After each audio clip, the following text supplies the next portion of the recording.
Ayan. Dito sa unang play, ipapasa ni Kai Soto kay Dwight Ramos from the corner.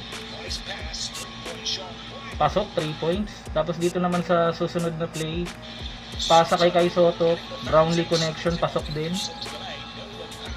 Nice shot. Yun. Yun, itong play na to, ito yung pinaka-favorite kong play na ginawa ni Kai Soto dito sa laban na to. Ulitin natin. Ganda na ito. Nice fake. And then, an easy basket. Ang laki na nang in-improve ni Kai Soto. Ayan. You know, ganda ng peke, oh. Tilapon yung kalaban, oh. Oh, another assist kay Brownlee.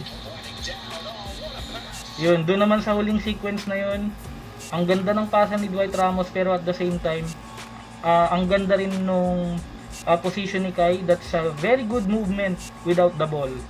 And an easy slam dunk. You know, pasa. Kaiju to Kraken connection.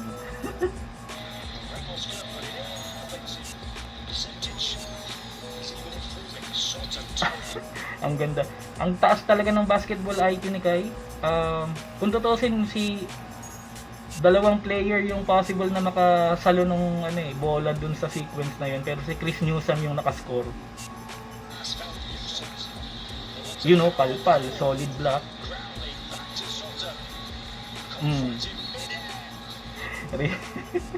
Rebound, tapos putback.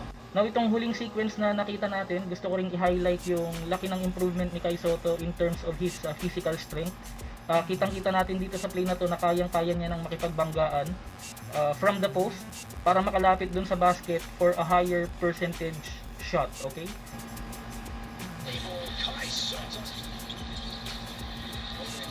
Ito, another thing, another improvement, yung I know na kayang-kaya naman ni Kai Soto yung mga perimeter shot, pero sa mga latest games niya, often ko nang nakikita na most of the time mas pumapasok na yung mga tira niya sa perimeter and from the outside, even sa 3 points.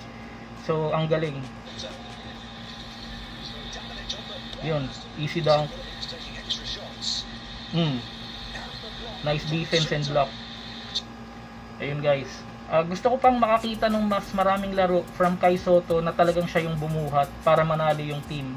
So pwede niya talagang samantalahin or pagpraktisan yung mga games niya sa Japan B-League para mas maging siya yung go-to guy. Lalo na yung considering yung 7'3" na height niya, ang dami-dami talaga niyang makukontribute kahit saan ng team siya pumunta. Okay? And feel free to comment your thoughts on Kai Soto about this reaction video. And to recap guys, yung laban na to ng Gilas Pilipinas kontra New Zealand, yung final score ng game na to is 93-89.